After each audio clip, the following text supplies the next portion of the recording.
হ্যাঁ, এটা বলতে পারলাম না। তারপর যেহেতু চারটা অপশন দেওয়া আছে, একটা আপনি বলবেন। আসসালামু আলাইকুম ওয়া রাহমাতুল্লাহ। আমরা ইসলামিক প্রশ্ন এবং উত্তর পর্বে আরেকটা চলে আসছি। ইসলামিক মোটিভেশন চ্যানেলের পক্ষ থেকে আপনাদেরকে স্বাগতম জানাই। আমরা সামনে একজন ভাইকে দেখতে পাচ্ছি, ইনশাআল্লাহ ভাইয়ের সাথে একটু কথা বলবো। আসসালামু আলাইকুম ওয়া রাহমাতুল্লাহ। ওয়ালাইকুম আসসালাম ওয়া রাহমাতুল্লাহ। ভাই কেমন আছেন? জি ভাই, আলহামদুলিল্লাহ। আমরা আসছিলাম ইসলামিক মোটিভেশন চ্যানেলের পক্ষ থেকে। তো আমরা আপনাকে 3টা প্রশ্ন করতে চাচ্ছি, আপনি যদি বলতে পারেন তাহলে আমাদের চ্যানেলের পক্ষ থেকে আপনাকে পুরস্কৃত করা হবে। আপনি কি রাজি আছেন?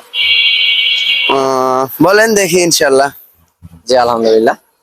প্রথম প্রশ্ন হচ্ছে, 1 নম্বর প্রশ্ন হচ্ছে, কোন নবীর সিনা ফেরেশতা দ্বারা একাধিকবার পরিষ্কার করা হয়েছে? হযরত আদম আলাইহিস সালাম, হযরত নূহ আলাইহিস সালাম, হযরত ইব্রাহিম আলাইহিস সালাম, হযরত মুহাম্মদ সাল্লাল্লাহু আলাইহি সাল্লাম। হযরত মুহাম্মদ সাল্লাল্লাহু আলাইহি সাল্লাম।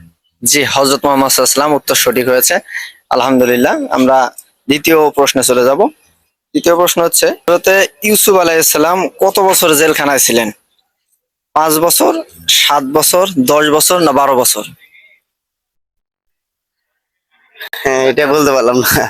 তারপর যেহেতু চারটা অপশন দেওয়া আছে, একটা আপনি বলবেন। চারটা অপশন দেওয়া আছে। যেটা জানি না সেটা কেমনে বলবো?